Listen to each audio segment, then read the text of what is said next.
I think people have pockets where they How many pumps do overestimate you their. estimate? If you don't mind, let me jump in and chime in on this one. So I think we lie to ourselves. That we live in a culture where it starts off with motivation and positive thinking, and that has morphed into straight out we just lie to ourselves. And there's a difference between being positive and optimistic and seeing the bright side and seeing the cup half full. But we're way past that in this culture. Everybody is lying to themselves. Every dude is that dude. Every dude can get any woman he wants. Every woman is beautiful. Every woman is that girl. We just lie to ourselves. And so it's impossible to really be self-aware if we live in a constant state where we're lying to ourselves. And that's just what it is. A lot of us don't believe that we're overweight, so we keep on buying different clothes. We suck in our stomachs when we taking pictures, right? Because we live in this society where it's so easy to put a filter on, to take a nice picture, to take a picture in front of a car, to act like we got the nice house. So everything around us caters to us lying to ourselves. You'll notice people who are self-aware do a lot of reading. They have a priority with their health. They have discipline in their life. That if you really want to know if somebody's self-aware, look and see if they're disciplined or not. And at 9 times out of 10, if that person has no discipline, they eat anything, always eating double cheeseburgers, always eating potato chips, always, drinking, they always in and out of relationships, that person is not self-aware, because nobody who's self-aware does things intentionally that's bad for them. So you can boil all this down. Look at a person's discipline. If they're not disciplined in any area of their life, chances are they probably are not self-aware. And they got people in their corner, like for the ladies, girl, you fine, girl, you thick, you gonna find somebody, you gonna get you a man, girl. I promise you, God got somebody for you, girl. Lady, he's not on the way. She lied to you. She ain't talked to Jesus. Like, no man is on the way. She's lying to you. And that woman's lying to you. She's not self-aware either. Because if she was, she would tell you need to get into the gym, stop lying to yourself, heal from your trauma. We live in a society where we lie to ourselves, and that's why we're not self-aware. That's exactly what I said. It's exactly what and I Bruiser know that, because I was watching Bruiser on Instagram. Bruiser got some cold ass. If you guys haven't seen Bruiser's clips, he puts on Instagram. Them shits is beautifully shot. The information, the audio sounds good. Right, cold blood. You right. The brutal truth. The brutal truth. And that's what's making people popular, because with the pushback now is people are telling people you are not self-aware. Let me tell you about yourself, because nobody apparently has told you this. And when I go listen to Bruiser, he's telling them about themselves, and they don't like to hear what he's saying. That's the whole. Go ahead, my bad, Shane. I ain't need to cut you off. Go ahead. I'm good. I'm on mute. I was just saying that's the whole reason why Kevin Samuels was able to even get as popular as he was, because women in that at the beginning it was men, right? They were not self-aware. He became a millionaire letting people know that they were not self-aware. And so I think for the younger, I guess, I don't know if it's a maturing thing, but for people to think that most people are self-aware, that's crazy, because you would see a different world. Like what I was gonna say what Sir Held was saying. A person that's self-aware knows that they got to keep learning. A person that's self-aware knows that they are not. They got to continue to improve themselves on the areas of where they're weak, because they understand that's where it's missing something, right? And that's why I was telling you before that most people are lazy, and most people. I know I'm taking the flip side of what Shannon is saying.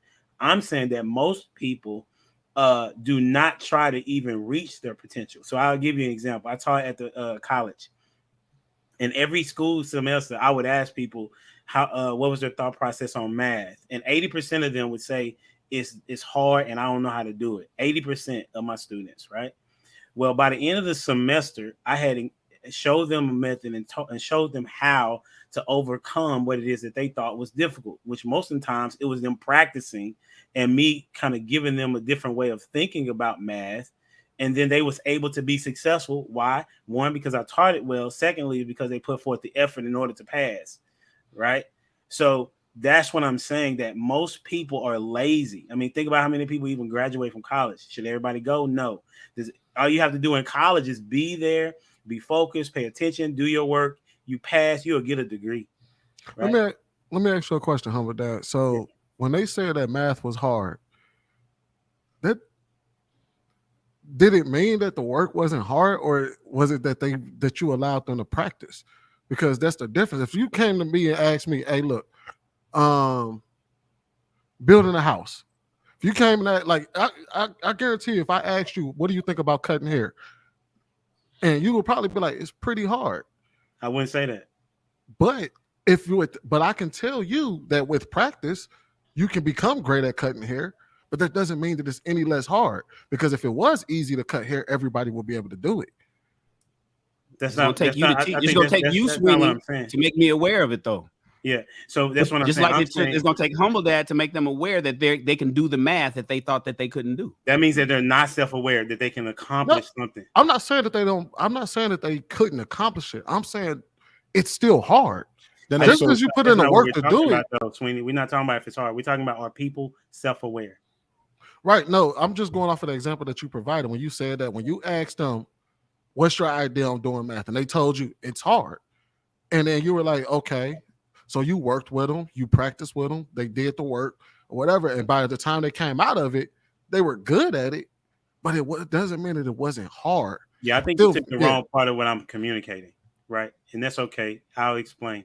What I'm saying is that, yes, it's hard, but just because something's hard, as you said, right, doesn't mean it can't be accomplished. Self-aware would let you know that just because something is hard doesn't mean I can't achieve it. No, right? I agree with you. So then you're taking a piece of what I'm saying to try to make what you're saying correct. No, that's not what I'm doing at all. Okay, well, then help me out. Honestly, I think if somebody doesn't want to do something, they don't have to do it. Whether it's hard, easy, soft. If I don't, say for instance, if I came to you and said you need to learn how to cut hair, you'll be like, well, I don't really need to learn how to cut hair. I don't want to put the effort into cutting hair. Why? Because I got somebody that can do my beard for me. It doesn't matter how much I can sit here and try to convince you that, hey, look, every man should know how to cut their own hair. That don't mean that you have to learn how to do it. And maybe I'm asking wrong. Let me ask a different question. I apologize for hogging the mic, but let me try to make sure I understand what you're saying. What is your definition of self-aware? I think someone who's aware of I'm going off of the honest definition, the consciousness, knowledge of one's own character, feelings, motives, and desires. That's the definition of self-awareness. So you can be conscious of some things you don't want to do. You can be conscious of things you want to do. You can be conscious of your limitations. You can be conscious of your ability to do whatever you want to do. I think anybody that can make the conscientious decision to sit down, that's why I said I don't think the opposite of self-awareness is laziness. I think somebody is very self-aware if they come to you and say, hey, bro, man, I'm just gonna go ahead and sit down and eat this ham sandwich because I don't feel like going to the gym. They're pretty self-aware. They just lazy. I think that's complacent is more like it. Yeah, I think what we missing it at is a lot of people judge it as hard before they even try, right? And I think that's the whole point. Like people say, "Dang, I hate math." Well, it's so hard. Well, how do you know it's hard? You've never really taken time to study on a consistent basis. Like you haven't sat there and tested your limits. And I think that's the whole point here. Is a lot of people are saying something that's difficult or it's hard or even I don't like this. And part of it is two things. Part of it is because of their own perceived limitation. And then the other part is because you hear so many people saying math is hard. So you combine those two together. And I think people are saying something without applying themselves to give themselves an accurate assessment as to whether or not it's hard or not. I think that's the point that's being made. I was going to say, and I don't think they have to. I don't think you have to try something just to find out if you don't want to do it or not.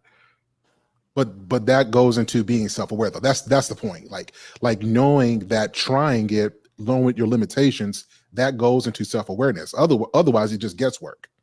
You don't know what you're capable of because you haven't tried.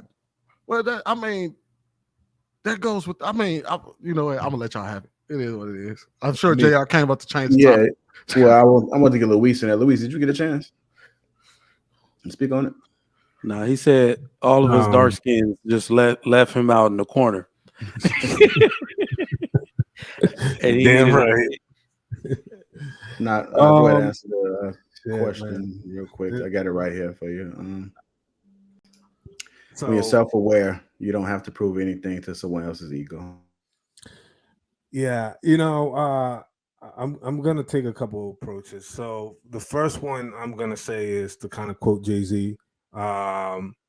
never argue with fools because from a distance you can't tell who is who, right? That's one of the lines that he said, and I think that comes out of Mark Twain, but was it? that was Mark Twain. Yeah, it was Mark Twain that said that, but Jay-Z threw it in a rap. Go ahead though. Don't kill my momentum, Shane. No, he said that, and I think that came from a moment of self-growth. But I think that before that, he kind of understood that, like, he led with his ego, and people tend to kind of lead with their ego as a false sense of confidence. I think that false sense of confidence is what people tend to kind of tap into, and that's where we kind of tend to coin the phrase in our culture today: is fake it till you make it, lie.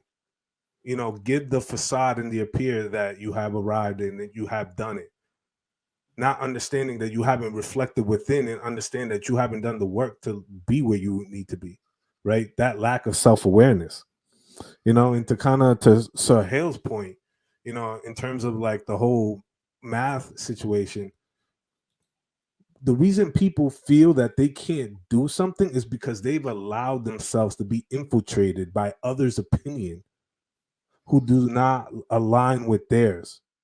Or don't go into engineering, it's too hard. Oh man, the math is too much. But that's them. You haven't even given an effort. You haven't even tried, but you allowed or have allowed themselves to be infiltrated by others again. Allow them type of insecurity and unfulfillment onto them because they haven't chosen to tap in to be great and to do better by themselves, right? And no moment of self-reflection, when there is no moment of self-reflection, you stop growing. Like Humble Dad said it really best. People kind of just stay stagnant. They understand that they're pretty aware of their situation. It's just that they elect to do nothing about it. And they're sometimes okay with not doing anything about it, right? And sort of that kind of goes from that juxtaposition from the ego to what I'm going to bring up is the super ego. Is the ethical component of the personality that provides moral standards in which the ego operates from. And until people start to kind of realize that growth between that ego and tapping into what I say is the super ego, people will still always be in this perpetual what if I can't do it, because they lack that self-motivation and that self-awareness of looking themselves within.